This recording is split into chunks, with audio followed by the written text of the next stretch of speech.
संगम नगरी में महाकुंभ का आयोजन होने जा रहा है और संगम के रेतीले तट पर लाखों की संख्या में श्रद्धालु कल्पवास करने पहुंचते हैं। कल्पवास को एक कठिन व्रत माना जाता है और मान्यता है कि कल्पवास करने से सभी प्रकार के पापों से मुक्ति मिलती है। मान्यता है कि जो लोग संसारिक मोह माया और जीवन की जिम्मेदारियों को पूरा कर चुके हों, उन्हें ही कल्पवास करना चाहिए और कल्पवास करने वालों को कल्पवासी कहा जाता है। मान्यता के अनुसार कल्पवास को आध्यात्मिक विकास का जरिया माना जाता है।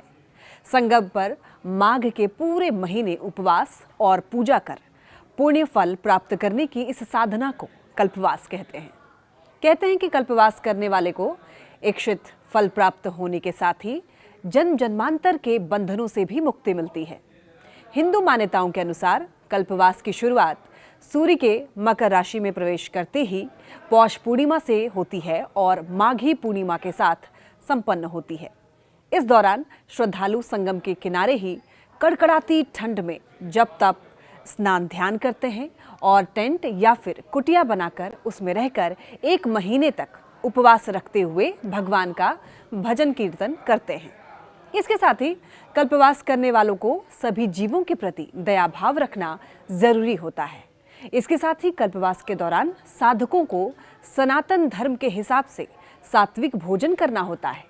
कहा जाता है कि कल्पवास वैदिक काल से चला आ रहा है।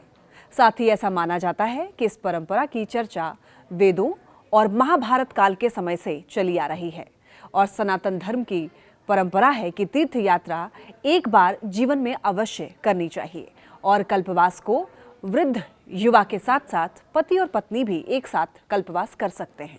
बस उनके अंदर श्रद्धा का भाव होना चाहिए। हिंदू धर्म में कल्पवास के व्रत और संगम तट पर स्नान का बहुत अधिक महत्व होता है। मान्यता है कि जो भी भक्त संगम के रेतीले तट पर कल्पवास करते हैं उन्हें बहुत लाभ होता है। मान्यता है कि इस 1 महीने के दौरान किया गया व्रत 100 साल तक बिना अन्न ग्रहण करके ही की गई तपस्या के बराबर होता है। एक मान्यता और भी है कि माघ मेले में हर दिन 3 बार गंगा स्नान करने से 10,000 अश्वमेघ यज्ञ के बराबर पुण्य प्राप्त होता है और सभी प्रकार के पापों से मुक्ति भी मिल जाती है। कल्पवास एक ऐसी साधना है जिसको पूरा करना मुश्किल तो होता है, लेकिन जो भी इसको पूरा कर लेता है उसे अत्यंत शुभ फल मिलते हैं।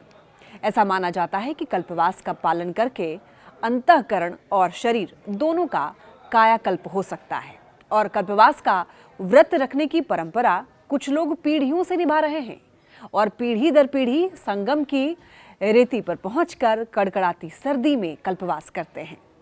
महाकुंभ मेले में कल्पवास करने वालों को कठिन नियमों का पालन करना पड़ता है।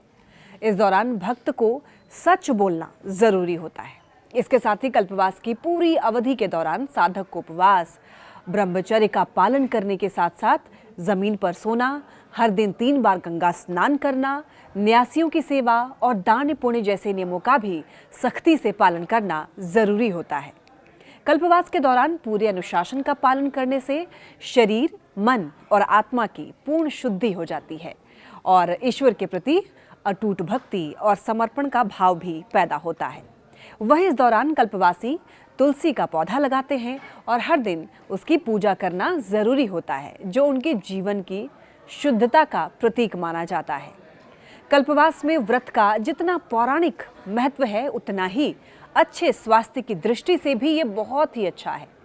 1 महीने कल्पवास करने से जहां शख्स को मन को अपने वश में करने के साथ ही धर्म के प्रति मजबूती भी मिलती है और मान्यता है कि राजा हर्षवर्धन भी कल्पवास करते थे और इस दौरान वो दान पुण्य करते थे। बता दें आपको 13 जनवरी से महाकुंभ की शुरुआत हो जाएगी और इसी दिन से कल्पवास भी शुरू हो जाएगा और कल्पवासी पूरे 1 महीने तक संगम के तट पर कल्पवास करेंगे और भगवान का ध्यान करेंगे।